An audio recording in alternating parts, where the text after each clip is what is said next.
तो कैसे हो मेरे दोस्तों। मैं आशा करता हूँ शानदार तरीके से आप लोग अपनी लाइफ को एंजॉय कर रहे हो, अपनी सेहत, फैमिली और पढ़ाई का ध्यान काफी अच्छे से रख रहे हो। बहुत प्यारी और बहुत ही शानदार बात यहाँ पर बोला गया मिली है अगर जिंदगी तो मिसाल बनाकर दिखाइए, वरना इतिहास के पन्ने आजकल रिश्वत देकर भी छपते हैं। आप लोगों ने नॉर्मली देखा होगा कई बार कई सारे एग्जाम का पेपर अगर आप लोग देने जाते हैं, उनकी कट ऑफ इतनी ज्यादा हाई आती है कि नॉर्मल इंसान अगर बैठकर पेपर दे तो लगता नहीं कि उतनी कट ऑफ कभी हाई जाएगी।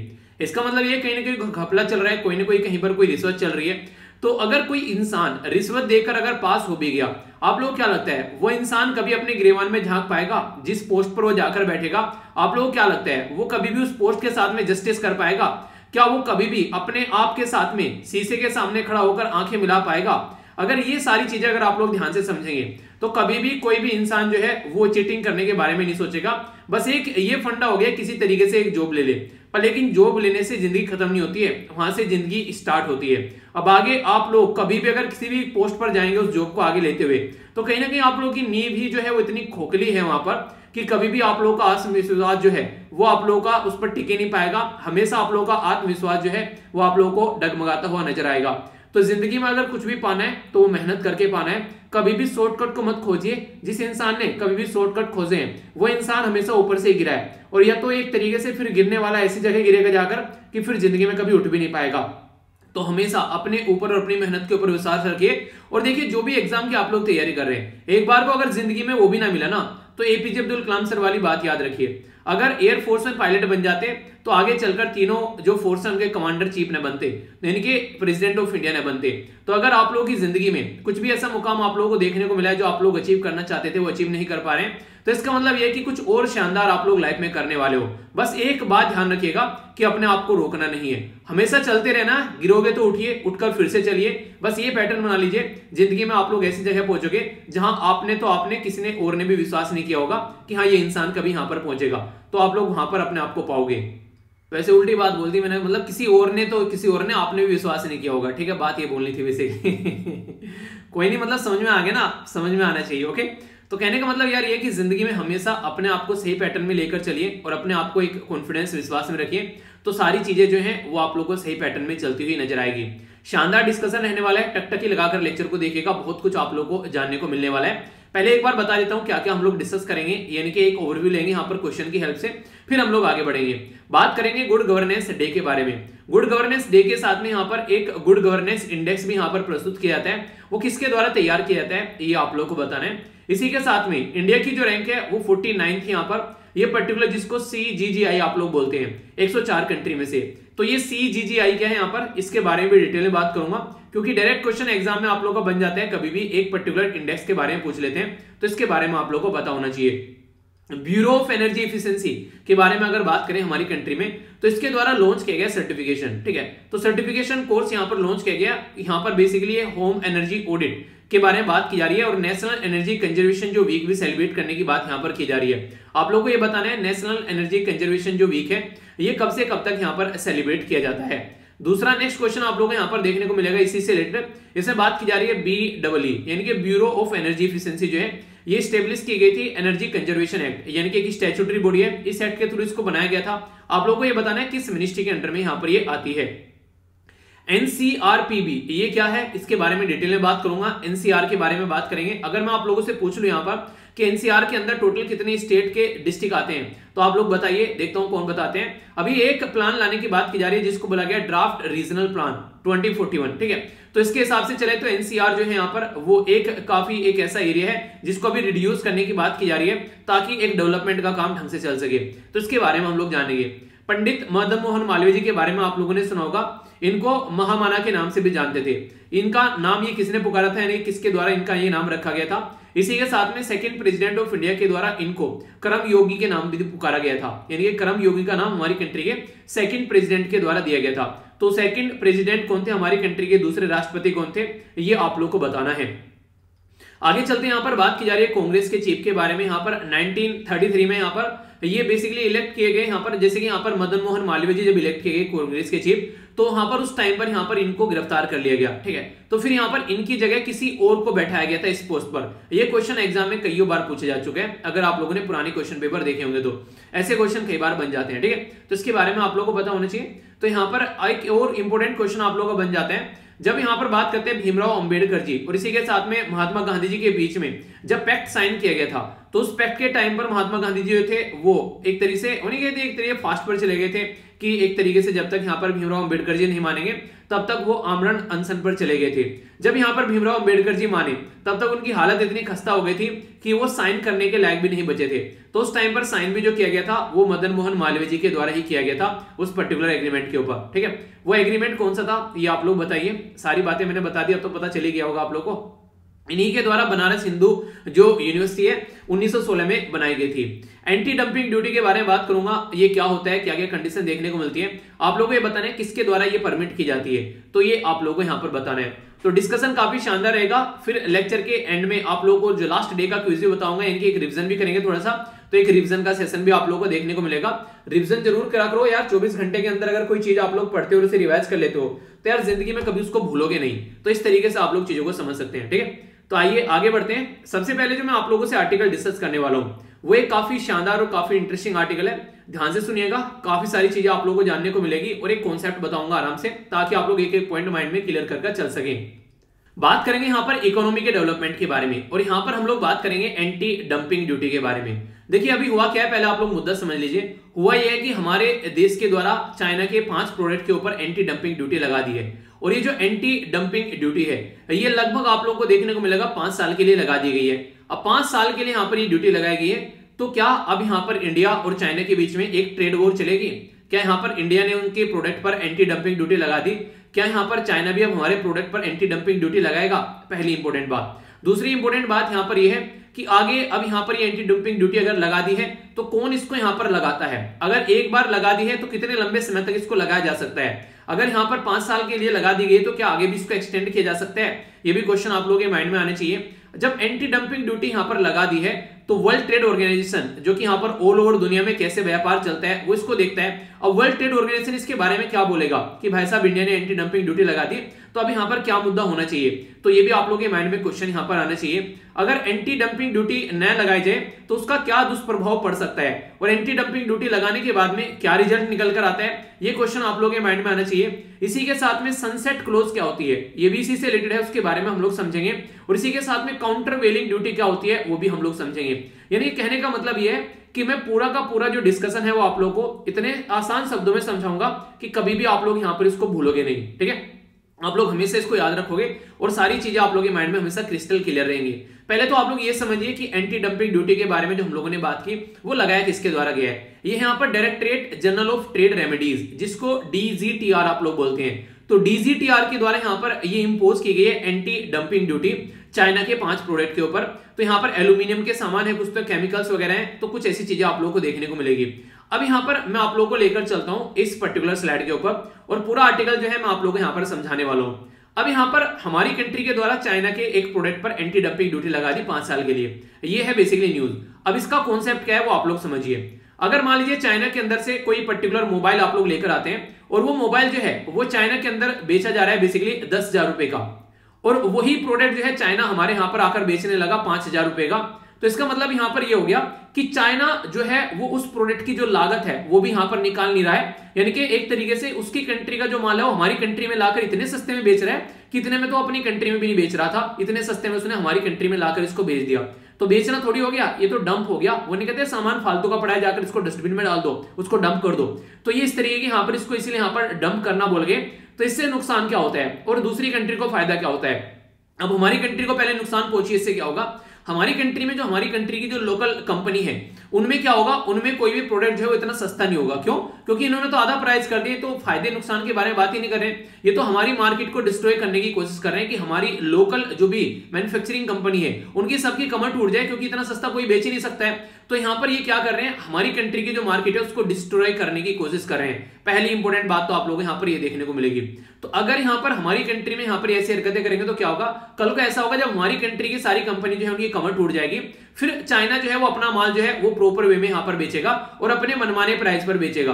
तो यहाँ पर इसको कहते हैं मोनोपोली क्रिएट करना। तो कई बार मोनोपोली क्रिएट करने के लिए ये कंट्री जो है वो ऐसी हरकतें करती है। अब मान लीजिए यहाँ पर जब कोई कंट्री इतनी बदतमीजी करने पर आ जाए तो फिर यार उसका सॉल्यूशन क्या है, उसको रोकना कैसे है? अगर कोई आप लोगों से पूछने लगे तो उसका सोल्यूशन कैसे निकालेंगे? तो उसका सोल्यूशन ऐसे निकालेंगे कि कल को चलकर अगर यहाँ पर कोई हमारे देश के अंदर यहाँ पर डंपिंग करता है किसी भी पर्टिकुलर प्रोडक्ट की, तो हम लोग क्या करते हैं, उसके ऊपर एंटी डंपिंग ड्यूटी लगा देते हैं। तो एंटी डंपिंग जो ड्यूटी हम लोग यहाँ पर लगाते हैं, उसका मतलब क्या होता है? उसका मतलब ये होता है कि अगर कोई भी माल जो है वो चाइना का हमारे देश में आएगा, तो जैसे ही वो हमारी कंट्री की बाउंड्री पर एंट्री करेगा, तो हम लोग उस पर एक ड्यूटी लगा देंगे, यानी कि एक तरीके से उस पर एक टैक्स लगा देंगे।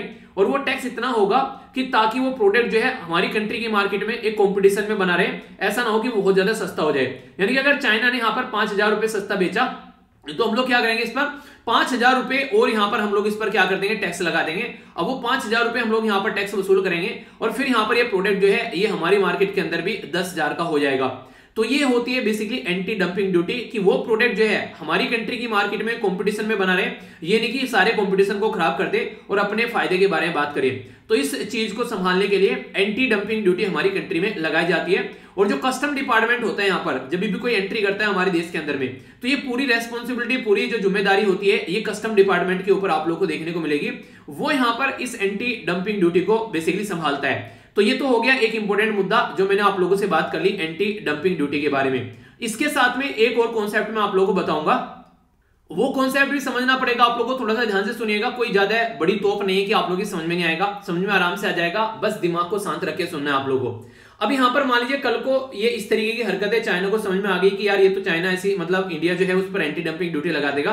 अब यहाँ पर चाइना एक और तिकड़मबाजी खेल सकता है। अब यहाँ पर क्या करेगा, यहाँ पर ये करेगा कि मतलब चाइना के अंदर जो प्रोडक्ट था, जो कंपनी थी, उसका प्राइस जो था यहाँ पर वो 10,000 रुपए था।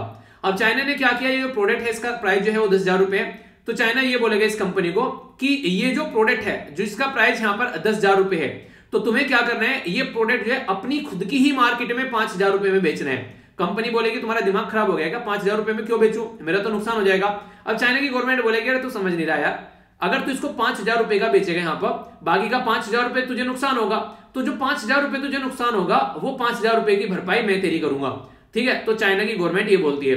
तो फिर यहाँ पर कंपनी बोलती है हमें क्या घंटा फर्क पड़ता है, चाहे तुम तो चाहे जनता दे, हमें तो पैसा चाहिए, अपना प्रॉफिट चाहिए। तो कंपनी जो है उसको मान जाती है। तो यहाँ पर जो 5,000 रुपए चाइना की गवर्नमेंट जो इस कंपनी को देगी, इसको बोलते हैं सब्सिडी। यानी कि एक तरीके से यहाँ पर सब्सिडी प्रोवाइड करा दी यहाँ पर चाइना की गवर्नमेंट ने। चाइना की जो मैन्युफैक्चरिंग कंपनी है, जो मोबाइल बनाने वाली कंपनी है, तो यहाँ पर चाइना की कंपनी को ओनली ये मोबाइल जो है वो यहाँ पर बेसिकली 5,000 रुपए में भी अगर ये इसको बेचेगा अब यहाँ पर लाकर, तो इसको कोई नुकसान नहीं है। तो अपने देश के अंदर ये 5,000 रुपए का बेच रहा है, ठीक है, तो यहाँ पर गवर्नमेंट ने सब्सिडी दे दी है। अब ये हमारे देश में आकर भी अगर इस प्रोडक्ट को यहाँ पर 5,000 रुपए का बेचेगा, तो हम लोग इसके ऊपर एंटी डंपिंग ड्यूटी लगा ही नहीं पाएंगे। तो यहाँ पर क्या हो गया, क्योंकि अपने देश में 5,000 का बेच रहा है, हमारे देश में 5,000 का बेच रहा है, तो इससे हम लोग अपने देश के अंदर इसके ऊपर एंटी डंपिंग ड्यूटी नहीं लगा पाएंगे। तो फिर भाई साहब जुगाड़ क्या है, फिर ये हमारी मार्केट को ऐसे बर्बाद करता रहेगा क्या, हम लोग इसको मार्केट में ऐसे अलाउ करने देंगे क्या, नहीं, उसका भी जुगाड़ है। उन्हें कहते हैं हर एक चीज का जुगाड़ होता है, बस शक की दवा नहीं है लुकमान हकीम के पास में, बाकी सारी दवाएं हैं। ठीक है, आप लोगों ने सुना होगा ना ये डायलॉग सुना होगा कि शक की दवा तो लुकमान हकीम के पास भी नहीं है। लुकमान हकीम जो है मानते थे कि बहुत बड़े हकीम हुआ करते थे, उनके पास में हर एक बीमारी का इलाज था, पर लेकिन शक की दवाई तो उनके पास भी नहीं थी कि किसी के ऊपर कोई शक करने लगे अगर। ठीक है, तो अब यहाँ पर क्या है, यहाँ पर अगर कल को चलकर ये सब्सिडी देने लगे अपने देश के अंदर में, और 5,000 रुपए की सब्सिडी इन्होंने कंपनी को दे दी, और वो कंपनी का मोबाइल 5,000 रुपए का ही चाइना के अंदर हो गया और 5,000 रुपए का ही इंडिया के अंदर बेच दिया, तो फिर से मार्केट जो है वो डिस्ट्रॉय यहाँ पर होनी स्टार्ट हो जाएगी इंडिया के अंदर। तो इस टाइम पर क्या करते हैं हम लोग, पहले वाली कंडीशन में हम लोग एंटी डंपिंग ड्यूटी लगाते थे, पर लेकिन अब यहाँ पर हम लोग करेंगे काउंटर वेलिंग ड्यूटी। यहाँ पर हम लोग सीवीडी लगाएंगे, यानी कि पहले वाली जो कंडीशन है उसमें हम लोग उसको बोलते हैं एंटी डंपिंग ड्यूटी, पर लेकिन यहाँ पर जब यहाँ पर कोई सब्सिडी दे दे अपने ही देश के अंदर में, और उसको टैकल करने के लिए अगर हम लोग कोई समाधान लेकर चले, तो इसको बोलेंगे हम लोग काउंटर वेलिंग ड्यूटी। एंटी डंपिंग ड्यूटी और काउंटर वेलिंग ड्यूटी में आप लोग को अब कोई कंफ्यूजन नहीं होना चाहिए, बिल्कुल आप लोगों को क्लियर हो जानी चाहिए। अगर अब भी आप लोग क्लियर नहीं हुई तो फिर से बताइएगा, एक बार वीडियो को फिर से पीछे कर एक बार सुन लेना, सारे चक्षु आप लोग खुल जाएंगे। अब यहाँ पर मैंने एंटी डंपिंग ड्यूटी बता दी, आप लोगों को काउंटर वेलिंग ड्यूटी बता दी। अब एक और मुद्दा है यहाँ पर, मान लीजिए 5 साल के लिए इनके द्वारा यहाँ पर ये एंटी डंपिंग ड्यूटी लगा दी है। अब 5 साल जो होता है यहाँ पर एक तरीके से ये होता है सनसेट क्लोज, यानी कि 5 साल बाद जो है अपने आप यहाँ पर ये ड्यूटी जो है वो हट जाएगी, इसके लिए कोई भी प्रोविजन आप लोग करने की जरूरत नहीं है। अब 5 साल बाद जैसे यहाँ पर आप लोगों की ये ड्यूटी जो लगाई गई है ये हट जाएगी, तो गवर्नमेंट के पास में पावर होती है कि वो फिर से इसको एक्सटेंड कर सकती है। ऐसा नहीं है कि 5 साल के बाद में हम लोग इसको नहीं लगा सकते हैं, तो ये पावर भी आप लोग को गवर्नमेंट के पास में देखने को मिलेगी कि हाँ हम लोग यहाँ पर अगर कोई ऐसी हरकतें कर रहे हैं तो फिर से हम लोग यहाँ पर उसके ऊपर ये जो है एंटी डंपिंग ड्यूटी यहाँ पर लगा सकते हैं। आज की डेट में हमारे देश में जब पता चला यार हमारे देश में जो इंपोर्ट हो रहा है वो दुनिया भर का हो रहा है चाइना से, हम लोग लगभग चाइना से जो इंपोर्ट कर रहे हैं वो 42 बिलियन का कर रहे हैं, और इसका साथ में जो एक्सपोर्ट कर रहे हैं, इनके जो सामान बेच रहे हैं वो ओनली 12 बिलियन का बेच रहे हैं। तो टोटल मिलाकर 30 बिलियन के करीब ट्रेड डेफिसिट है। ट्रेड डेफिसिट मतलब क्या होता है, जब हम किसी कंट्री को सामान बेचे ज्यादा है और खरीदे कम, यानी कि एक तरीके से खरीदे ज्यादा है और बेचे कम, यानी कहने का मतलब ये होगा कि हम ज्यादा सामान खरीद रहे हैं। तो खरीदना क्या होता है, नेगेटिव चीज होती है, क्यों? क्योंकि पैसा हमारा बाहर जा रहा है, और जब बेचते हैं तो पैसा हमारे पास में आता है, तो अच्छी चीज होती है, और प्रोडक्ट बनाया भी इसलिए जाता है ताकि बेचा जा सके। तो यहाँ पर जब ट्रेड डेफिसिट होता है तो इसका मतलब ये होता है कि हम लोग ज्यादा खरीद रहे हैं और बेच कम रहे हैं, तो ये ट्रेड डेफिसिट हो गया। तो हमारी कंट्री का भी ट्रेड डेफिसिट चाइना के साथ में 30 मिलियन लिखा। तो हम लोगों को लगा यार इतना ट्रेड डेफिसिट कैसे हो गया, कुछ ना कुछ हरकतें चल रही हैं। तो पता चला चाइना जो है यहाँ पर बैकग्राउंड में जाकर कुछ ऐसी हरकतें कर रहा था कि अपना माल जो है हमारी कंट्री में लाकर डंप कर रहा था। वो तो अच्छा है कि हाँ नजर पड़ गई चीजों के ऊपर, फिर हम लोगों ने चीजों को सुधार लिया, वरना कंडीशन ऐसी रहती है कि मैक्सिमम टाइम आप लोगों को प्रॉब्लम देखने को मिलती रहती है। तो ये जो कॉन्सेप्ट है ये काफी इंपॉर्टेंट कॉन्सेप्ट है। अब यही सारी चीजें बताई गई, तो द हिंदू के अंदर भी आर्टिकल कवर किया गया और भी कई सारे न्यूज़पेपर के अंदर इसको देखा गया था। आप लोगों ने देखा होगा न्यूज के अंदर भी कवर किया गया, इवन अगर आप लोग सुन रहे होंगे सारी जो भी न्यूज आती है एजेंसी सबके द्वारा यहाँ पर इसको कवर किया गया था। तो डंपिंग का मतलब यही होता है कि एक कंट्री जो है दूसरी कंट्री में जाकर अनफेयर ट्रेड प्रैक्टिस स्टार्ट कर दे। तो जो वर्ल्ड ट्रेड ऑर्गेनाइजेशन है यहाँ पर WTO, वो यहाँ पर ये इंस्ट्रूमेंट देती है कि हाँ आप लोग ऐसा काम कर सकते हैं अगर कोई कंट्री ऐसी हरकतें कर रही है। और यहाँ पर जब कोई कंट्री ऐसी हरकतें कर रही है तो यहाँ पर उसको अपनी एक तरीके से बेइज्जती होगी उसकी यहाँ पर, क्यों? क्योंकि उसने ऐसी हरकतें की थी यहाँ पर, और चाइना को बेइज्जती फील भी नहीं होती है। चाइना बेसिकली होता है कुत्ते की पूंछ कितने दिन नलके में रखो, जिस तरफ निकालोगे टेढ़ी की टेढ़ी निकलेगी। तो वो चाइना की हरकतें यहाँ पर हो चुकी है। तो यहाँ पर अब अगर इनके ऊपर एंटी डंपिंग ड्यूटी इंपोज करें तो वो हमारे कंट्री के प्रोडक्ट के ऊपर इंपोज नहीं कर सकते एंटी डंपिंग ड्यूटी। क्यों? क्योंकि उन्होंने गलती की, उसकी गलती का खामियाजा हम लोगों ने उनको दिया है। अब हमारे देश में तो जो भी प्रोडक्ट रहेगा वो उसी प्रोडक्ट पे हमारा देश से बेचेगा, उसी प्रोडक्ट पे उनके देश से बेचेंगे, तो ऐसा कुछ हो नहीं सकता है। तो यहाँ पर नॉर्मली क्या कहते हैं, ये प्रोटेक्ट एक तरीके से प्रोटेक्शनिस्ट टैरिफ है यहाँ पर, ये मतलब हमारे देश के व्यापार को ये बेसिकली क्या करेंगे, हमारे देश के व्यापार को सेव करने का काम करेंगे। तो इसलिए इनको प्रोटेक्शनिस्ट टैरिफ के नाम से भी हम लोग जानते हैं। तो ये बातें आप लोगों को देखने को मिलेगी। तो डिफरेंस आप लोगों को पता चल गया क्या है एंटी डंपिंग और काउंटर वेलिंग ड्यूटी में। मैंने आप लोगों को बता दिया कि काउंटर वेलिंग ड्यूटी कैसे लगती है और एंटी डंपिंग ड्यूटी कैसे लगती है। तो यहाँ पर सब्सिडी दे देती है गवर्नमेंट, उस पर काउंटर वेलिंग ड्यूटी लगती है। तो दोनों की डेफिनेशन भी मैंने आप लोगों को यहाँ पर बता रखी है। अब यहाँ पर अगर बात करें जैसे WTO के प्रोविजन के बारे में, तो एंटी डंपिंग जैसे 5 साल के लिए दवा दी यहाँ पर, तो फिर सनसेट क्लोज होती है। सनसेट क्लोज मतलब एक्सपायर हो जाएगी, तो फिर आप लोग रिव्यू कर फिर से आप लोग उसको एक्सटेंड कर सकते हैं। ऐसा नहीं है कि यहाँ पर एक्सपायर होगी तो कहानी खत्म हो जाएगी। बस यहाँ पर यह कि डोमेस्टिक इंडस्ट्री को उसका कोई नेगेटिव नुकसान नहीं होना चाहिए। तो एक कंट्री अपने आप यहाँ पर ये चीजें देखती है, ठीक है। तो इसके बारे में यह है बेसिक इंफॉर्मेशन, और ये है वर्ल्ड ट्रेड ऑर्गेनाइजेशन जो ऑल ओवर वर्ल्ड में व्यापार को देखती है। पहले इसको यहाँ पर G88 आप लोग बोला करते थे, पर लेकिन अब यहाँ पर ये वर्ल्ड ट्रेड ऑर्गेनाइजेशन बोलते हैं इसको 1995 1995 से। तो ये इसके बारे में बेसिक इंफॉर्मेशन आप लोग याद रखिएगा। इसके आज की डेट में डायरेक्टर जनरल कौन है ये आप लोगों को बताना है, ठीक है। तो ये मुझे नहीं लगता कि अब आप लोगों को एंटी डंपिंग और काउंटर वेलिंग ड्यूटी और सनसेट क्लोज में कोई फर्क नजर आएगा, मतलब कोई कंफ्यूजन होगा। अगर होगा तो बताएगा, फिर से कभी टाइम मिलेगा फिर से इसके ऊपर को हाथ फेर देंगे, टेंशन नहीं लिया करते, ठीक है। मतलब हाथ फेर देंगे मतलब फिर से समझा दूंगा, ठीक है। कभी कभी ना शब्द तुम गलत ले जाते हैं, ऐसे मत किया करो, ओके। और कैसा देखिए लेक्चर जो आप लोगों को अच्छा लगा करे ना तो उसको सपोर्ट जरूर किया करो। आप लोगों को मैंने बोला जितने व्यूज होते हैं कम से कम उसका आप लोग 1/4 कम से कम उसको सपोर्ट जरूर किया करो, जिससे कि चीजें जो है वो सही डायरेक्शन में चलती रहे। कई सारे बच्चे सपोर्ट करते हैं, अच्छा लगता है, तो आप लोग ये टारगेट जरूर याद रखा करो, इससे वीडियो जो है वो सही डायरेक्शन में चलती रहती है, ठीक है।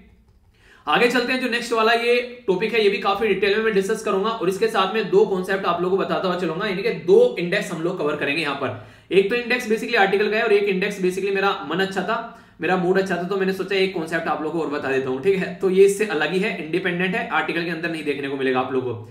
यार मेरा मन करता है आप लोगों को पढ़ाता रहूं, और आप लोगों का मन करता है कि आप लोग पीछे छुड़ाकर भागते रहे। एक बच्चे के द्वारा मेल किया गया कि सर अभी मैंने कहीं कोर्स खरीदा था, मतलब ऑफलाइन कोचिंग में, तो बोला कि सर हम लोग टीचर के पीछे पड़े रहते हैं कि थोड़ा और पढ़ा दो थोड़ा और पढ़ा दो, वो हमको छोड़ छोड़कर भागते रहते हैं। और सर आप होगी फ्री में पकड़ के बैठे रहते हो, हम कहते हैं कम पढ़ाओ और आप इतना पढ़ाते रहते हो। तो यार देखो पढ़ाने की बात यहाँ पर थोड़ी सी ऐसी है, जब पढ़ाने में मजा आए ना तो फिर देखिए फिर टाइम देखने का मन नहीं करता है, ठीक है। तो मैं कभी कभी मैं अपनी लिमिट क्रॉस कर देता हूँ, ठीक है। अब आप लोगों को लगता है कि हाँ चीजें ज्यादा हो गई हैं, तो मतलब एक तरीके से फिर मुझे भी देखना पड़ता है। मैं सोच रहा हूँ कि आगे से ना घड़ी लेकर बैठा करूँ और हर एक टॉपिक को टाइम दिया करूँ। मैंने कहा इससे फालतू टाइम देना ही नहीं है, ठीक है।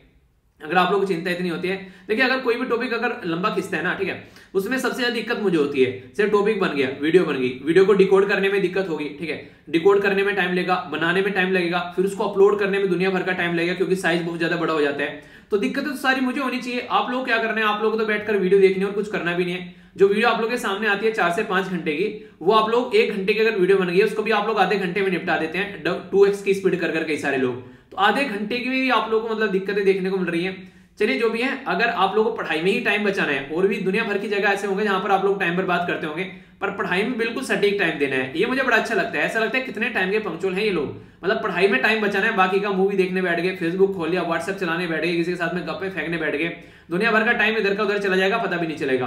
पर पढ़ाई में टाइम बचाना है, ठीक है, यहाँ पर टाइम ज्यादा ना लग जाए, यहाँ पर ना पतोला टाइम देना है। ऐसी चलती है क्या जिंदगी? अगर ऐसी चलती रहेगी तो फिर भाई साहब रिजल्ट भी ऐसे आएंगे जैसे आ रहे हैं। रिजल्ट भी अच्छा एक्सपेक्ट मत करना अगर ऐसी हरकतें चलती रहेंगी तो। कोशिश करो कि टाइम को अच्छे से यूटिलाइज करो, और अगर चीजें अच्छी मिल रही हैं तो उनको अप्रिशिएट करो यार, थोड़ा सा कॉन्फिडेंस मिलता है। आगे चलते हैं, गुड गवर्नेंस डे के बारे में बात करते हैं। यहाँ पर 25 दिसंबर को ये डे सेलिब्रेट किया गया, good governance day. Good governance day मतलब सुशासन दिवस आप लोग बोल सकते हैं। बेसिकली एक अच्छा एक सुशासन, एक तरीके से यहाँ पर व्यवस्था जो है गवर्नेंस की, उसके बारे में बात की जा रही है। तो यहाँ पर एक तरीके से यहाँ पर ये काफी इंपॉर्टेंट है कि एक फ्रेमवर्क के तहत यहाँ पर चीजों को लेकर चला जाए कि कैसे यहाँ पर गवर्नेंस चल रही है, चाहे वो स्टेट हो चाहे यूनियन टेरिटरी हो। तो यहाँ पर एक कॉम्प्रिहेंसिव डेटा तैयार किया जाता है, यहाँ पर एक इंडेक्स बताया जाता है, और ये जो इंडेक्स है यहाँ पर कौन प्रस्तुत करता है? यहाँ पर इसको ministry of personnel public grievance और पेंशन इसको प्रस्तुत करता है, जिसके अंदर एक डिपार्टमेंट है, डिपार्टमेंट ऑफ एडमिनिस्ट्रेटिव रिफॉर्म और पब्लिक ग्रीवेंस। तो ये यहाँ पर इसको बताता है, यानी कि कैसी गवर्नेंस है। अब गवर्नेंस कैसी है ये कहां चेक करेंगे तो उसके बारे में बात करूंगा। पीआईबी के द्वारा पूरा आर्टिकल कवर किया गया, मोस्ट इंपोर्टेंट सोर्स आप लोग यहाँ पर पीआईबी बोल सकते हैं। अगर गवर्नमेंट के एग्जाम्स के बारे में आप लोग बात करें तो पूरा डिटेल में कवर करेंगे, इनके द्वारा बताया गया यहाँ पर क्या क्या चीजें देखने को मिल रही है, तो इसके चलते समझेंगे इसके बारे में डिटेल में, ठीक है। तो यहाँ पर अभी ज्वाइंटली इनके द्वारा यहाँ पर ये लॉन्च किया गया, हालांकि मतलब बनाया तो जाता है कॉर्पोरेट के द्वारा, ज्वाइंटली यहाँ पर लॉन्च किया गया होम मिनिस्ट्री के साथ में मिलकर। किस किस के द्वारा क्या क्या कंडीशन देखने को मिली, अब वो यहाँ पर हम लोग समझने की कोशिश करेंगे, ठीक है। तो समझते हैं यहाँ पर क्या क्या बातें यहाँ पर की जा रही है।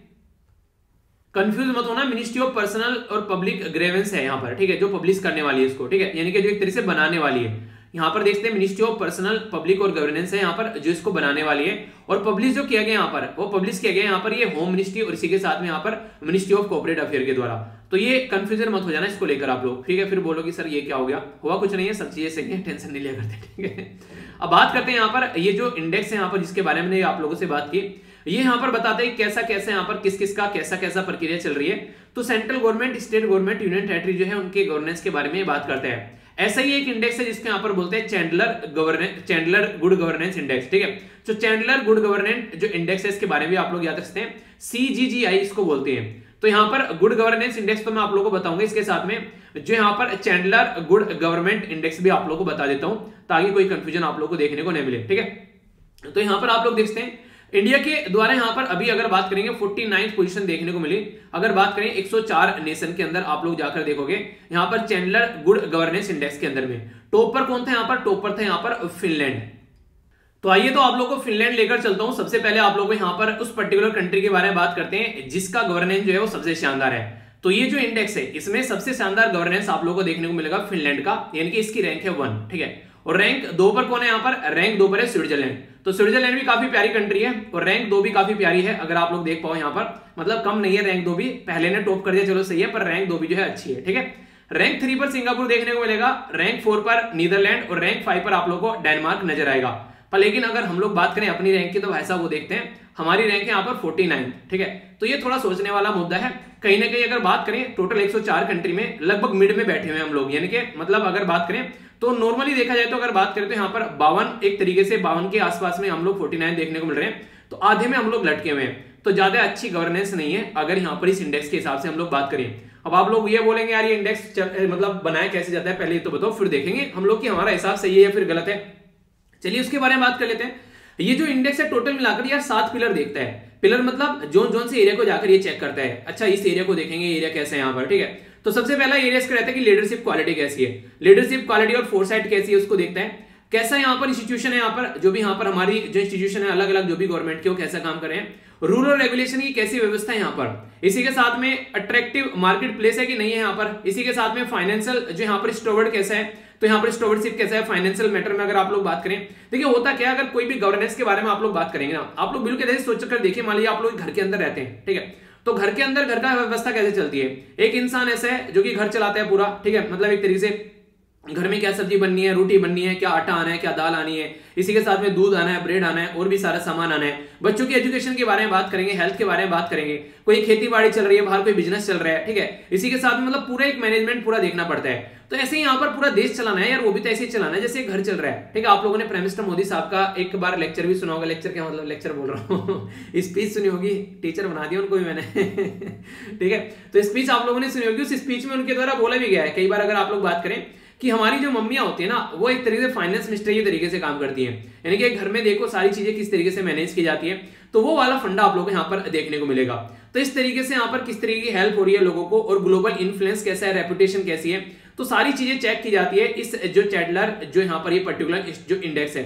सिंगापुर के अंदर यहाँ पर इंस्टीट्यूट है जिसके द्वारा ये तैयार किया जाता है। तो ये बेसिकली मैंने आप लोगों को एक्स्ट्रा चीजें बताई, एक्स्ट्रा मतलब नहीं कहते कि एक तरीके से वो जब आप लोग गोलगप्पे खाने जाते हैं कि भाई साहब एक एक्स्ट्रा पपड़ी दे देना, तो ये आप लोगों की पपड़ी है एक्स्ट्रा, ठीक है, मतलब एक तरीके से रूंगा है आप लोगों के लिए। ओके, अब टॉपिक के ऊपर आते हैं, जो टॉपिक है उसके अंदर लेकर चलते हैं, उसके अंदर गोता लगाते हैं, टॉपिक क्या बोलते हैं वो आप लोग अच्छे से समझिएगा।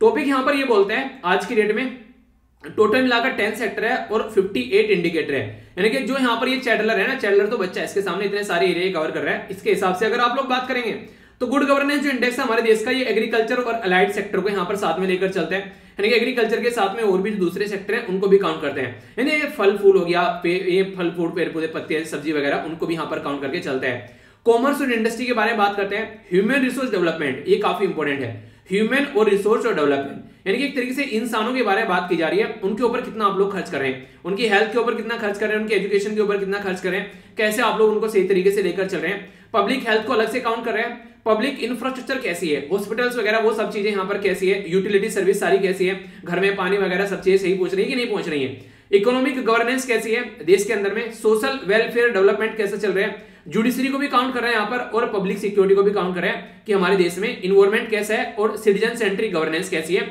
जो भी गवर्नेंस यहाँ पर चले क्या वो सिटीजन को ध्यान में रख के चल रही है, या फिर भाई साहब हवा में काम चल रहा है। तो ऐसा नहीं होना चाहिए कि हवा में काम चल रहा है, जमीन पर काम दिखना चाहिए, और जब जमीन पर काम दिखेगा तभी वो काम माना जाएगा, वरना यार नहीं कहते कि फेंकने वाले बहुत मिलते हैं पर करने वाला कोई कोई मिलता है, तो फेंकने वाले और करने वाले में डिफरेंस नजर आना चाहिए, तो वही दिखना चाहिए यहाँ पर, वरना कागज पे तो सारी चीजें आप लोगों को नजर आ ही जाती हैं।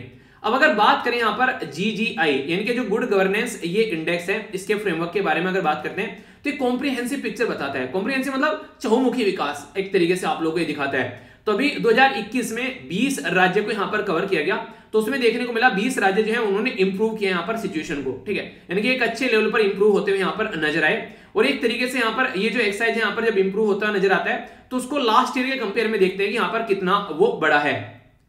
ये जो इंडेक्स है यार, आप लोगों को सबसे इंटरेस्टिंग चीज ये देखने को मिलेगी कि ये साल में 2 बार प्रस्तुत किया जाता है, यानी कि ऐसा नहीं कि एक बार चला गया कुंभ का मेला फिर नहीं आएगा, भाई साहब हर 6 महीने में आता है, तो 6 महीने में चेक करते रहते हैं यार गवर्नेंस कैसी चल रही है देश के अंदर, उन्हें ठीक ठाक है भाई, हाँ बिल्कुल ठीक ठाक है, ठीक ठाक चल रहा है, उन्हें कहते हैं आप लोगों ने देखा होगा मांझी में जाता है और ठीक ठाक आ गए हम फिर से, तुम क्या सोचे थे नहीं आएंगे, अरे जब तक तोड़ेंगे नहीं तब तक छोड़ेंगे नहीं, तो जब तक गवर्नेंस हम लोग अच्छी सुधारेंगे नहीं तब तक छोड़ेंगे नहीं, तब तक गवर्नेंस के पीछे इंडेक्स निकालते रहेंगे, तो ये हमारी बेसिकली गवर्नमेंट बोलती है, ठीक है। तो ये जो इनिशिएटिव है इसके बारे में अगर आप लोग बात करते हैं तो नेशनल ई गवर्नेंस प्लान, इसी के साथ में right to information act, digital India और माई गव, तो अदर और भी कई सारे ऐसे इनिशिएटिव हैं यहाँ पर ये जो कि इस चीज को सपोर्ट करते हैं। ये बिल्कुल ऐसे ही जैसे आप लोग अपना वेट कम करना है ना, एक तो ये है कि खाना बंद कर दो, ठीक है, उससे वेट कम नहीं होता है, ठीक है, उससे ना आप लोग कुपोषण का शिकार हो जाते हो। दूसरा यहाँ पर ये कि आप लोग क्या करो, एक्सरसाइज करते रहो और एक बैलेंस डाइट लेते रहो, जिससे आप लोग सही डायरेक्शन में चीजों को लेकर चल पाओगे, और फैट का जो भी कंटेंट आप लोग लेते हो उसको थोड़ा कम करना स्टार्ट कर दो, तो वो होता है एक तरीके से अपनी सेहत को मैनेज करना। तो इसी तरीके से यहाँ पर ये पैरेलल में आप लोग को एक बैलेंस डाइट भी देखने को मिलेगी, और बाकी तो काम चल ही रहा है जो हर टाइम इसको प्रस्तुत किया जाता है टाइम टू टाइम। रैंकिंग के बारे में अगर आप लोग बात करेंगे तो यहाँ पर ग्रुप ए की कैटेगरी में भाई साहब टॉप पर कर दिया गुजरात ने। ये माना जाता है कि गुजरात का जो एडमिनिस्ट्रेशन है, जो प्रशासन है वो बड़ा अच्छा है, सोच रहा हूँ गुजरात में जाके रहना स्टार्ट कर दूं बड़ा अच्छा प्रशासन चल रहा है यहाँ पर ये, और यहाँ पर कई जगह कुपोषण के शिकार मिलेंगे कई सारे राज्य, तो वहां पर दिक्कतें आप लोगों को देखने को मिलेगी। तो गुजरात जो है उसके द्वारा टॉप किया गया यहाँ पर इसके अंदर में गुड गवर्नेंस की कैटेगरी में, ठीक है। तो अगर बात करें यहाँ पर फॉलोड बाय महाराष्ट्र में भी वैसे जा सकता है। चलिए गोवा चलते हैं, ठीक है, छोटा सा राज्य है प्यारा सा, अपना आराम से एंजॉय करेंगे गोवा वैसे घूमने भी जाते रहते हैं ना लोग। गोवा आप में से कौन कौन गया घूमने? मैं कभी नहीं गया, मैं तो बस ज्यादा दूर गया नहीं हूँ। मैं सोच रहा हूँ अब तक ना टूर लगाना स्टार्ट करूंगा। वो नहीं डायलॉग, पता चला डायलॉग रह गया, सैर कर दुनिया की काफिर जिंदगानी, फिर कहाँ जिंदगानी फिर रही तो नौजवानी फिर कहाँ, तो पता चला फिर यहाँ पर जिंदगी निकल गई इन्हीं सब चीजों में लगे लगे। तो अगर मैं कहीं घूमने निकल जाऊं और आप लोगों की वीडियो लेट होने लगे तो बोलना मैं, ठीक है। इतने दिन से कंटिन्यूअस टाइम पर आ रही है ना। ऐसा नहीं होगा, कहीं भी घूमने जाओ आप लोगों की वीडियो टाइम पर आती रहेगी, चिंता मत करना, ठीक है। अगर बात करें यहाँ पर ग्रुप बी के बारे में, तो मध्य प्रदेश आप लोगों को देखने को मिलेगा इसके द्वारा टॉप किया गया, राजस्थान और छत्तीसगढ़ यहाँ पर इसके पीछे पीछे आ गए, ठीक है। नॉर्थ ईस्ट और हिली एरिया के बारे में अगर आप लोग बात करते हैं तो यहाँ पर हिमाचल प्रदेश के द्वारा टॉप किया गया, मिजोरम और उत्तराखंड इसके पीछे पीछे आ गए। और यूनियन टेरिटरी कौन है भाई साहब, ये तो हमारी दिल्ली है, ठीक है। तो दिल्ली तो दिल वालों के ही है, उसमें कोई सोचने वाली बात ही नहीं है। तो यहाँ पर दिल्ली के द्वारा टॉप किया गया। यहाँ पर अगर बात करें तो 14% इंक्रीमेंट भी देखने को मिला। तो केजरीवाल जो साहब है यहाँ पर वो लगे पड़े हैं बिल्कुल धमाल तरीके से। तो ये था पूरा 2 इंडेक्स मैंने आप लोगों के बता दिए। अब दूसरा इंडेक्स तो ये आप लोगों को पैरेलल में हो गया। अब क्वेश्चन बन जाए तो ये मत बोलना क्वेश्चन कहां से आ गया, तो भाई साहब यहां से आ गया। अब ये आप लोग इसको एंजॉय करो। अब मैं आगे चलता हूं आप लोगों को नेक्स्ट आर्टिकल की ओर लेके। आइए तो आगे चलते हैं अपने पथ की ओर। नेक्स्ट जो हमारा रास्ता जा रहा है, ये जा रहा है हेल्थ और इन्वायरमेंट की साइड में। अभी हम लोगों ने गवर्नेंस देख ली, आइए अब हेल्थ और इन्वायरमेंट को ठीक करते हैं। पेपर 2 और पेपर 3 के अंदर आप लोग को दोनों टॉपिक कवर हो जाएंगे।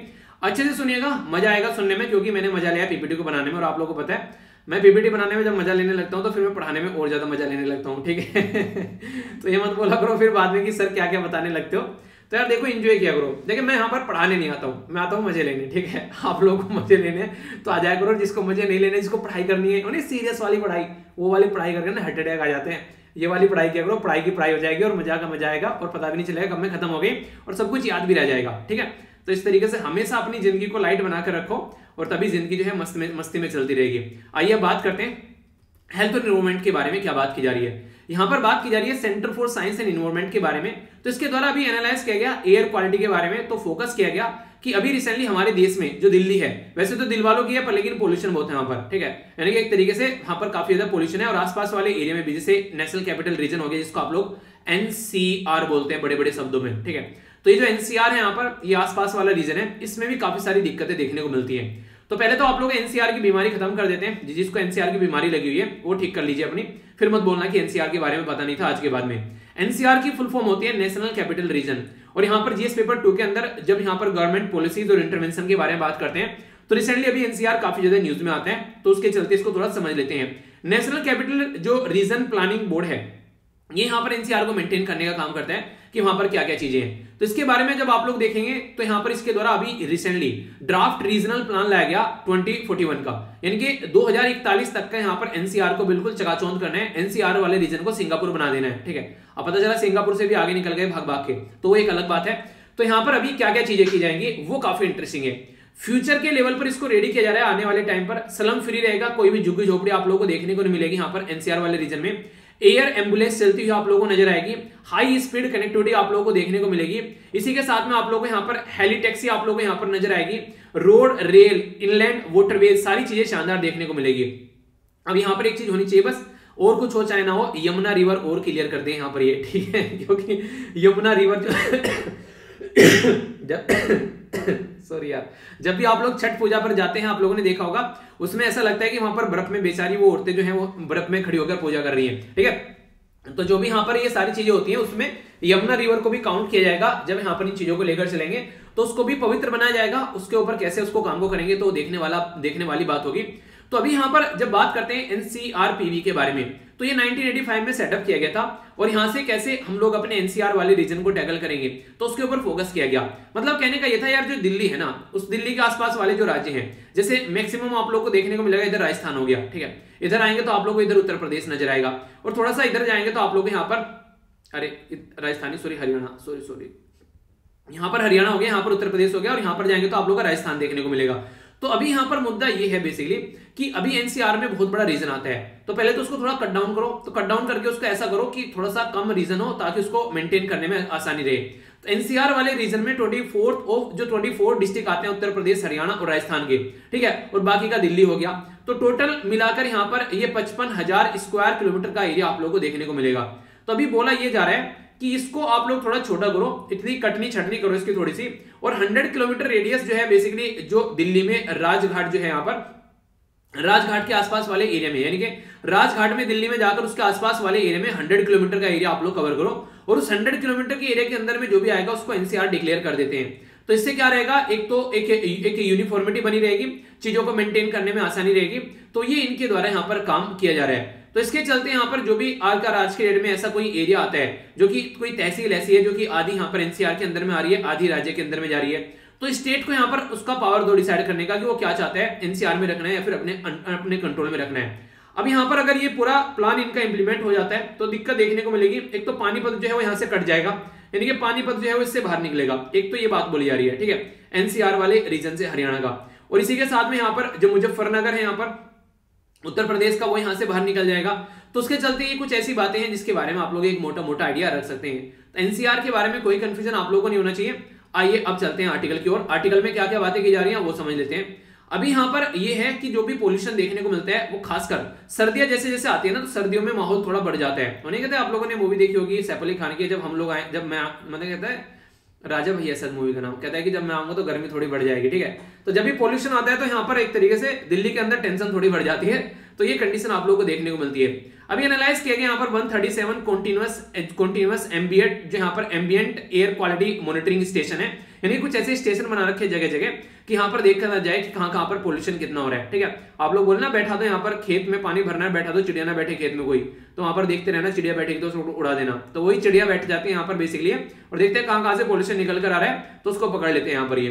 तो इसके चलते यहाँ पर 56 सिटीज जो है 6 स्टेट के अंदर उनको काउंट किया गया और रियल टाइम मॉनिटरिंग की गई कि भाई साहब कहां से पोल्यूशन निकल कर आ रहा है और ये पोल्यूशन यहीं पर क्यों आ रहा है। तो काफी डिटेल में ये आर्टिकल बेसिकली कवर किया गया था, तो आप लोग यहाँ पर भी देखते हैं ये पूरा आर्टिकल यहाँ पर कवर किया गया न्यूज़पेपर के अंदर भी।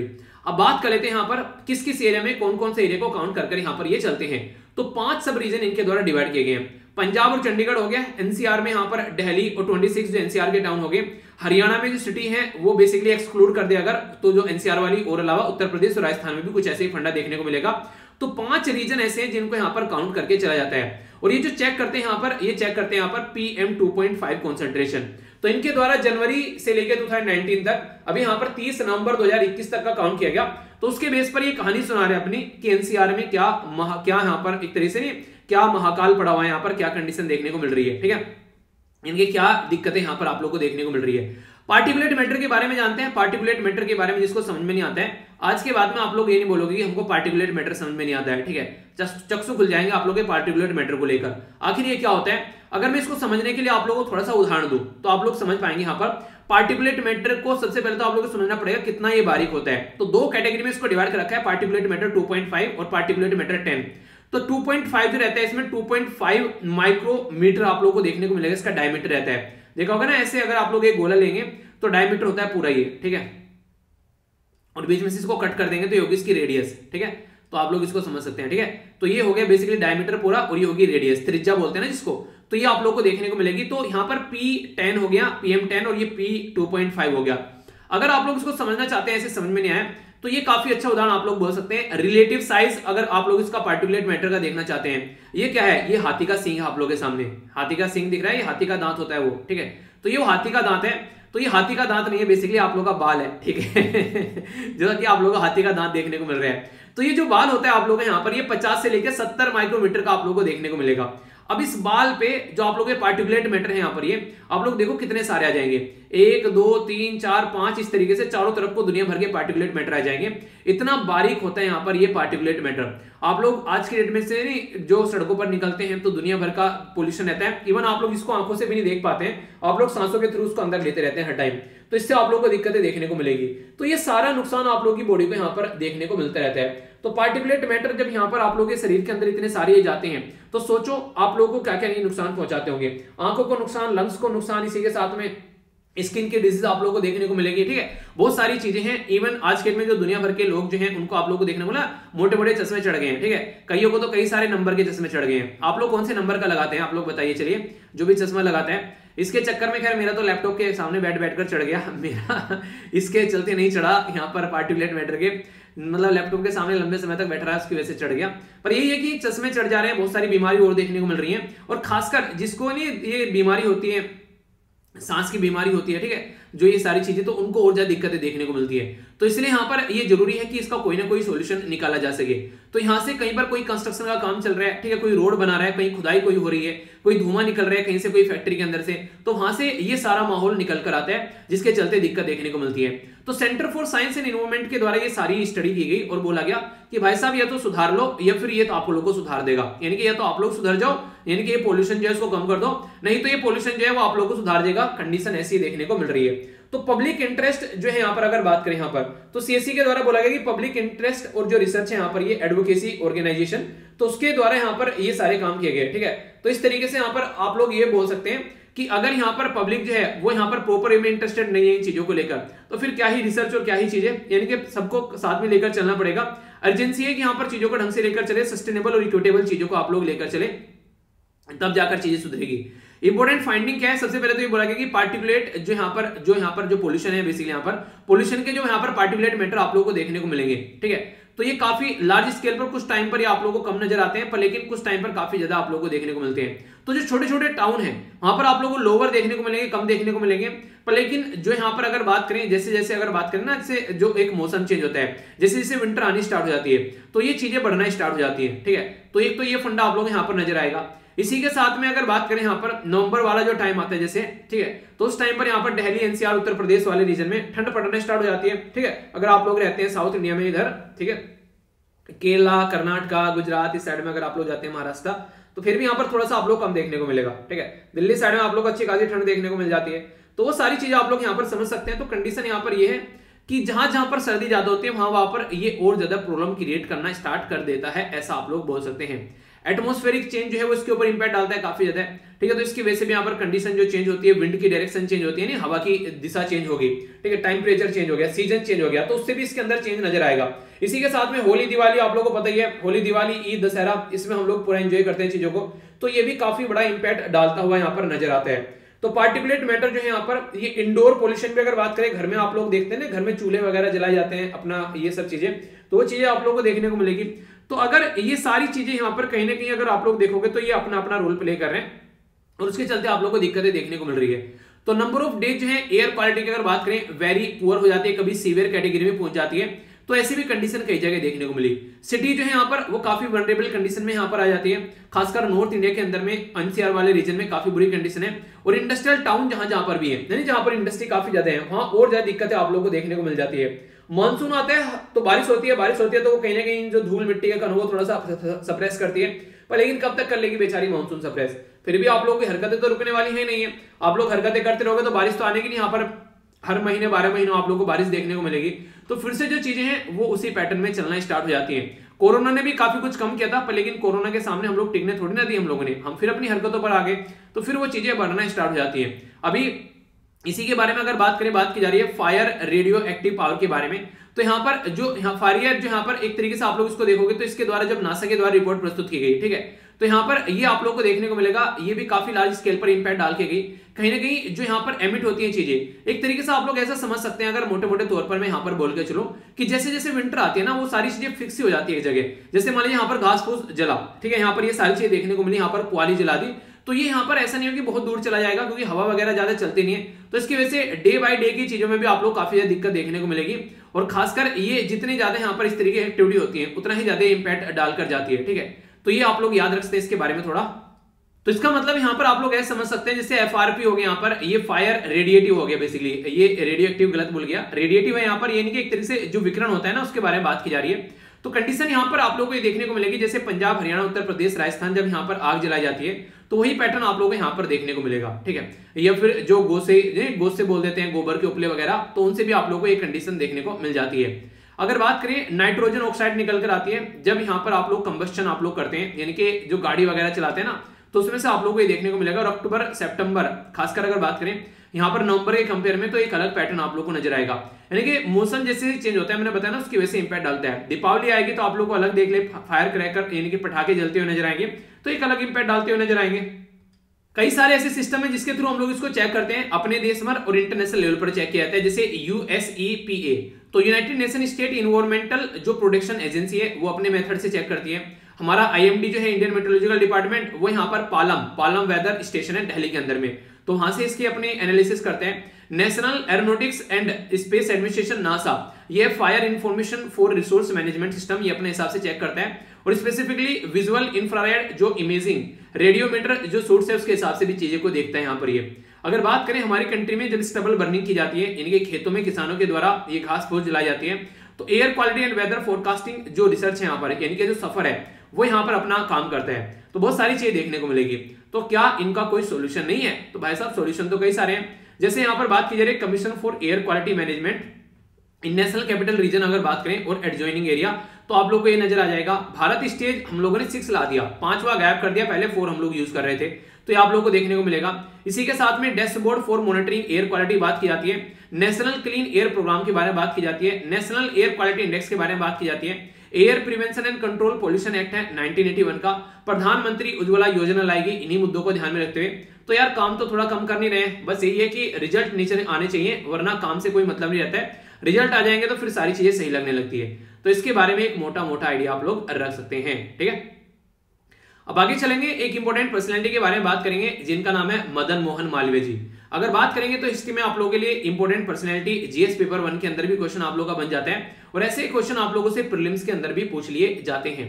तो हाल ही में अगर बात करें प्रधानमंत्री जी के द्वारा इनकी जयंती पर बेसिकली एक तरीके से नहीं वो ट्रिब्यूट पे किया गया अपना, तो उसी के चलते यहाँ पर ये न्यूज में थे। 25 दिसंबर को यहाँ पर आप लोगों को पता है गुड गवर्नेंस डे हम लोग सेलिब्रेट करते हैं, अटल बिहारी वाजपेयी जी का बर्थडे, पर लेकिन मदन मोहन मालवीय जी को कई बार हम लोग भूल जाते हैं, तो भूलना नहीं है, सबको याद रखना है। इनका जो जन्म हुआ था 25 दिसंबर, ये 1861 में इलाहाबाद, जिसको आज के दिन में आप लोग प्रयागराज बोलते हैं, वहां पर इनका जन्म हुआ था।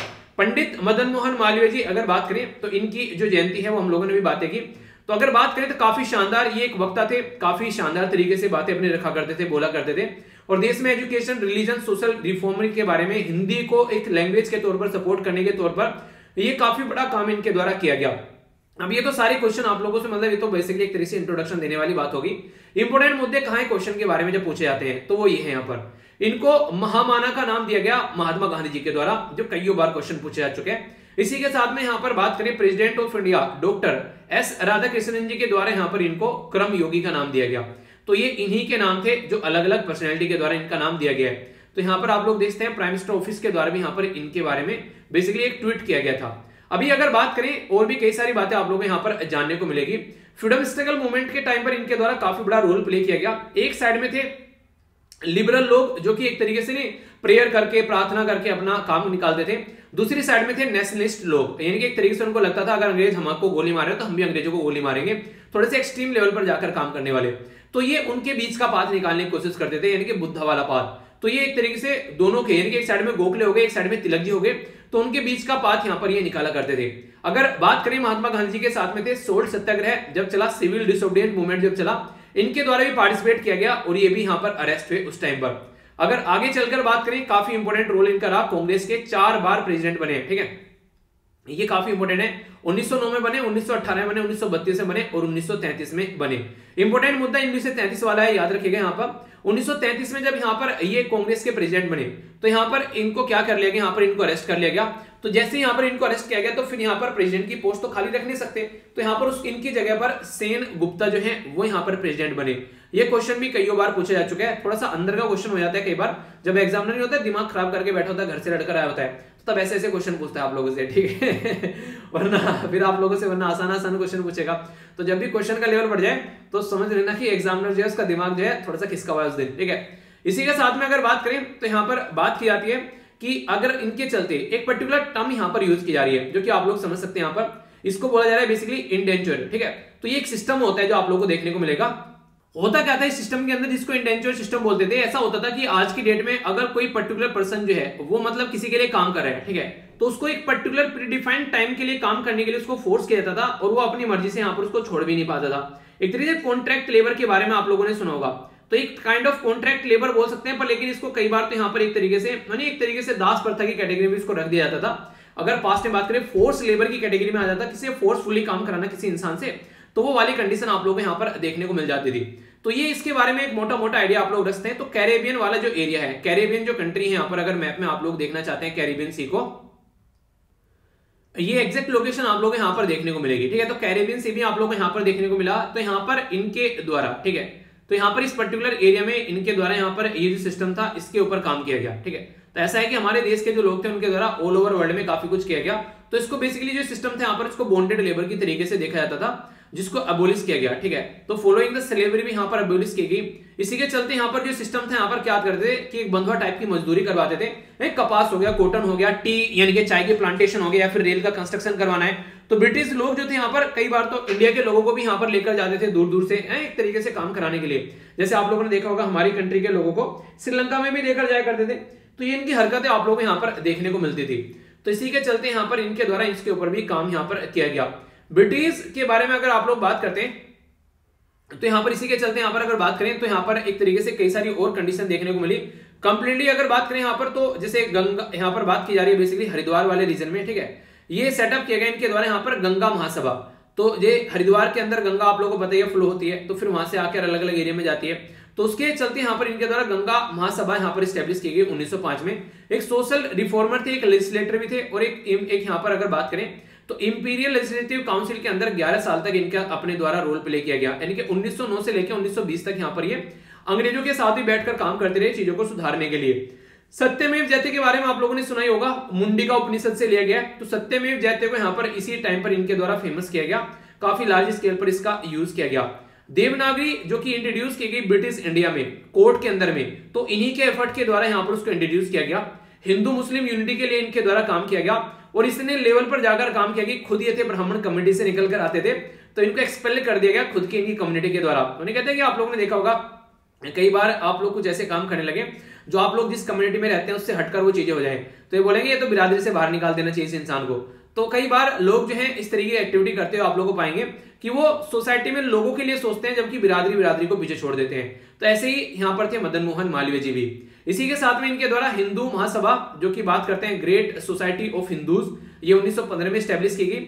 बनारस हिंदू यूनिवर्सिटी BHU 1916 में स्टैब्लिश की गई। तो काफी सारे कारनामे आप लोग यहाँ पर देखते हैं। तो जीवन जो है वो हमेशा आप लोग बहुत प्रोडक्टिव बना सकते हैं। अगर आप लोग देखें तो दुनिया भर के उदाहरण आप लोगों के सामने हैं। इसी के साथ में जो एक पर्टिकुलर यहाँ पर जर्नल था, यहाँ पर जर्नलिस्ट भी थे यहाँ पर, तो हिंदी वीकली इनके द्वारा निकाला जाता था। ठीक है, तो इसके बारे में भी आप लोगों से यहाँ पर कई बार पूछ ली जाती हैं चीजें, तो इनके बारे में आप लोग याद रखते हैं। तो अभियुंदयाय जो यहाँ पर 1907 में इनके द्वारा यहाँ पर निकाला गया। इसी के साथ में 1915 में यहाँ पर हिंदी मंथली, इसका नाम है यहाँ हरियादा, तो रखा गया यहाँ पर 1910 में। इंग्लिश डेली इनके द्वारा निकाला गया 1909 में। ठीक है, तो यानी कि बहुत सारी ऐसी चीजें जो इनके द्वारा यहाँ पर पब्लिश की गई। इसी के साथ में यहाँ पर ये मालवीय जी जो है एडिटर भी थे हिंदू वीकली के, जिसका नाम हिंदुस्तान था, और इंडियन यूनियन।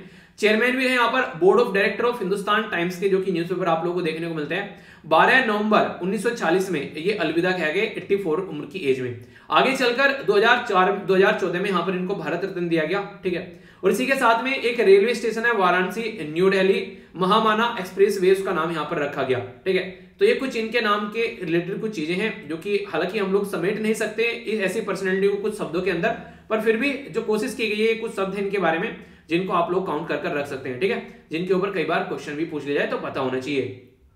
आगे बात करते हैं यहाँ पर गुड गवर्नेंस के बारे में, बात की मतलब गवर्नेंस के बारे में और कंजर्वेशन के बारे में बात की जा रही है। तो हमारी कंट्री में ब्यूरो ऑफ एनर्जी एफिशिएंसी, जिसको BEE बोलते हैं, उसके द्वारा certification course on home energy audit किया जाता है, जिसके चलते हम लोग ये देखते हैं कहां पर कितनी एनर्जी हम लोग लगा रहे हैं, कितनी बर्बाद कर रहे हैं, कितनी इन्वेस्ट और कितनी वेस्ट कर रहे हैं। ठीक है, तो 8 से लेकर 14 दिसंबर तक का यहाँ पर एक सप्ताह सेलिब्रेट किया जाता है। ये एक स्टैट्यूटरी बॉडी है जो यहाँ पर एनर्जी कंजर्वेशन एक्ट के थ्रू स्टैब्लिश की गई थी, और मिनिस्ट्री ऑफ पावर के अंदर आप लोगों को देखने को मिलेगी।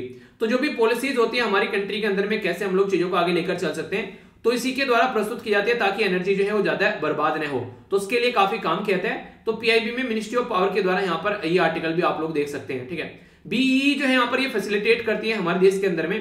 अगर बात करें नेशनल कंजर्वेशन जो अवार्ड है, नेशनल एनर्जी कंजर्वेशन अवार्ड, और यहाँ पर नेशनल एनर्जी कंजर्वेशन डे जो है जो कि 14 दिसंबर को सेलिब्रेट किया जाता है, तो इसी के द्वारा उसमें सपोर्ट प्रोवाइड कराया जाता है। ये सारी चीजों को क्या क्या है, कैसे मॉनिटर करना है, कैसे एनालाइज करना है एनर्जी के बारे में, यानी कि एनर्जी के ऊपर सारे टेक्निकल जो भी सामदाम दंड है वो इसके द्वारा लगाए जाते हैं। और टेक्निकल जो यहाँ पर रिपोर्ट है जो कि फिजिबिलिटी के बारे में बात करती है, कैसे एनर्जी की एफिशिएंसी को इंप्रूव कर सकते हैं, ये उसके लिए भी यहाँ पर काफी ज्यादा काम इसके द्वारा किया जाता है। ठीक है, यानी कि ऐसा है कि काफी एक अच्छे लेवल पर काम करने वाली बॉडी बोल सकते हैं। सर्टिफिकेशन जो कोर्स यहाँ पर क्रिएट किया जा रहा है अवेयरनेस के तौर पर आप लोगों को देखने को मिलेगा कि एनर्जी एफिशिएंसी को कैसे हम लोग ज्यादा से ज्यादा यूटिलाइज कर सकते हैं। और मुद्दा ये रहता है कि कार्बन फुटप्रिंट को कैसे हम लोग को कम करना है। कार्बन फुटप्रिंट का जब मैं आप लोगों से वर्ड यहां पर ये बोल रहा हूं तो इसका मतलब ये होता है कि आप लोग ट्रांसपोर्ट में, ऑफिस में इलेक्ट्रिसिटी को, फ्यूल को, गैस को, रिसाइकिल वेस्ट कैसे कैसे आप लोग यहाँ पर चीजें यूज करें, ठीक है। ऑफिस में भी आप लोग कुछ ना कुछ यूज करते रहते हैं, घरों में आप लोग यूज करते रहते हैं, ठीक है। सड़कों पर लाइटें जल रही हैं, तो एक इंसान के हिस्से में कितना कार्बन आता है, तो उसके बारे में आप लोग बोल सकते हैं। तो कई जगह आप लोग को देखने को मिलेगी यहाँ पर, हर जगह कहां पर आप लोग कितना यूज कर रहे हैं। तो carbon footprint total amount of green house gas including carbon dioxide और मेथेन जो कि जनरेट की जाती है आप लोग के एक्शन के द्वारा, जो भी आप लोग एक्शन लेते हैं। अब आप लोग बोलेंगे हम तो कोई एक्शन नहीं ले रहे हैं, आप भी एक्शन ले रहे हैं भाई साहब। जो पंखा चला रहे हैं आप लोग घरों में, आप लोग टीवी चला रहे हैं, एसी चला रहे हैं, तो ये आप लोग के द्वारा हरकतें की जाती है कि उससे भी एमिशन होता है, छोड़कर चलता हुआ कई बार घर से बाहर चले जाते हैं। 2 डिग्री सेंटीग्रेड तक टेम्परेचर अगर ऊपर बढ़ गया तो दिक्कत हो जाएगी। 2050 तक का टारगेट है कि इसको कंट्रोल करके रखना है, ठीक है। ऑब्जेक्टिव क्या है? ऑब्जेक्टिव तो यही, कैसे हम लोग इफिशिएंटली यहाँ पर इनको चीजों को यूज करेंगे, कैसे परफॉर्मेंस बढ़ा सकते हैं, इसके चलते इसके द्वारा ऑडिट किया जाता है और स्टेट डिजाइन एजेंसी के सेवा सर्टिफिकेशन दिया जाता है होम एनर्जी ऑडिटर के तौर पर। देखिए जो भी आप लोग सामान खरीदने जाते हैं ना, तो उसको स्टार मार्क वाला सामान लीजिए, उसको भी ये काफी हद तक सपोर्ट करते हैं। इसके चलते ये काफी चीजें यहाँ पर डिग्री डिप्लोमे वगैरह प्रोवाइड कराते हैं। कॉन्फ्रेंस ऑफ पार्टी 26 हुई थी, उसमें हम लोगों ने काम भी किया कि 500 गीगावाट हम लोग को लेकर आना है। पहले हम लोग 450 गीगावाट की बात कर रहे थे 2030 तक का, ठीक है। अभी यहाँ पर 2022 तक का हमारा टारगेट है 175 गीगावाट तक का, तो इसको भी इंप्रूव करना है।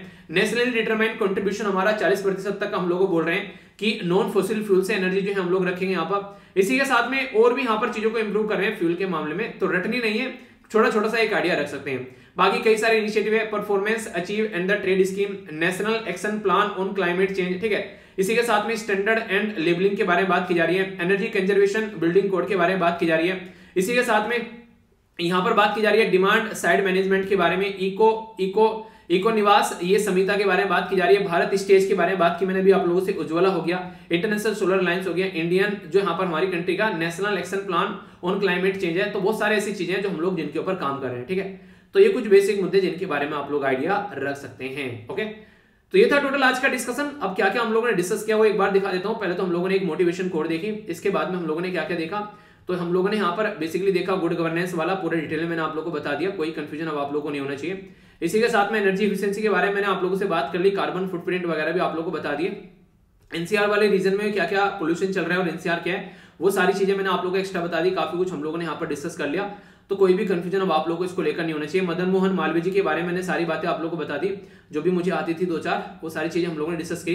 काउंटर वेलिंग और एंटी डंपिंग ड्यूटी के बारे में मैंने आप लोग कॉन्सेप्ट पूरा डिटेल में बता ही दिया, तो कोई भी कंफ्यूजन आप लोगों को इसको लेकर नहीं होना चाहिए। तो ये था आज का डिस्कशन, आई होप कि आप लोगों ने इसको अच्छे से एंजॉय किया होगा। अब क्वेश्चन है, इनके आंसर आप लोग दीजिए वीडियो को पॉज कर, ठीक है। जो भी क्वेश्चन आप लोगों से पूछते हैं एक एक और आप लोग अटेम्प्ट कीजिए यहाँ पर सारे क्वेश्चन, बाकी तब तक मैं आप लोगों को रिविजन कराता हूँ लास्ट डे का, ओके। इंडियन आर्मी के द्वारा लॉन्च किए गए यहाँ पर ASIGMA, इसकी फुल फॉर्म बताइए। AWAN यूज करते थे, वो क्या था, कौन सी मिनिस्ट्री है जिसके द्वारा अमेंडमेंट करने की बात की गई बैंक्रप्सी कोड के अंदर में, ये आप लोगों को बताना है। CSIRO के बारे में आप लोगों को बताना है। इसी के साथ में यहाँ पर ये किसके द्वारा मैनेज किया जाता है, जो हैंडफिश कौन से पोस्ट पर पाया गया बेसिकली, ठीक है, मैनेज नहीं, कौन से पोस्ट पर पाया गया। INS कौन सा, अभी यहाँ पर जो जहाज जो जंगी जहाज था उसको हम लोगों ने डीकमीशन कर दिया। डिफेंस रिसर्च डेवलपमेंट ऑर्गेनाइजेशन के बारे में बात करें तो यहाँ पर इसके द्वारा अभी यहाँ पर पर्टिकुलर बात की जा रही है, एक मिसाइल के बारे में बताना है आप लोगों को, और ये कहां से लॉन्च की गई, ये क्वेश्चन थे, ठीक है। तो डॉक्टर APJ अब्दुल कलाम जो आइलैंड है उड़ीसा, वहां से लॉन्च की गई। मिसाइल परले का नाम था बेसिकली यहाँ पर मिसाइल का। INS जो कुखरी है वो यहाँ पर अभी डीकमीशन किया गया, मैंने डिस्कस किया था। तास्मानिया कोस्ट हो गया यहाँ पर, जिसके बारे में डिस्कस किया था, ये हैंडफिश यहाँ पर देखने को मिली। कॉमनवेल्थ साइंटिस्ट और इंडस्ट्रियल रिसर्च ऑर्गेनाइजेशन के द्वारा यहाँ पर ये चीजें निकलकर सामने आई। मिनिस्ट्री ऑफ कॉर्पोरेट अफेयर के बारे में जाना। AWAN क्या है यहाँ पर, आर्मी वाइड ये एरिया नेटवर्क यूज करते थे, पर लेकिन अब यहाँ पर army secure indigenous messaging application use करते हैं। तो ये था आज का डिस्कशन, मैं आशा करता हूँ शानदार तरीके से आप लोगों ने इसको एंजॉय किया होगा। अगर फिर भी कोई कंफ्यूजन है तो बताना, और कोई गलती हो गई है तो भूल चूक माफ अगर आप लोगों को लग रहा है कुछ गड़बड़ कर दी हो मैंने, ठीक है। PDF यहाँ से जाकर डाउनलोड कर लेना, और फिर से लेक्चर जो है उतना ही हो गया जितना मुझे नहीं करना था, तो उसके लिए एक्सट्रीमली सॉरी। और लेक्चर कैसा लगा फीडबैक जरूर दिया करो, और ज्यादा लंबे से दिक्कत हो तो रिपोर्ट कर दिया करो लेक्चर को, ठीक है। YouTube अपना आप देख लेगा फिर वीडियो को नेक्स्ट लेक्चर मिलता हूं, अपना ध्यान रखिए यार, बड़ों को नमस्ते, छोटों को प्यार, और मॉर्निंग में उठा करो यार। बहुत सारे बच्चे उठते हैं 6:30 बजे, आप लोग भी उठकर अपना दिन स्टार्ट कर सकते हैं। 6 बजे बोला था वैसे, पर 6:30 तक तो आप लोग कर ही सकते हो, ठीक है। तो ध्यान रखिए, तो नेक्स्ट लेक्चर मिलता हूं, तब तक अपना ध्यान रखिए, तब तक के लिए जय हिंद।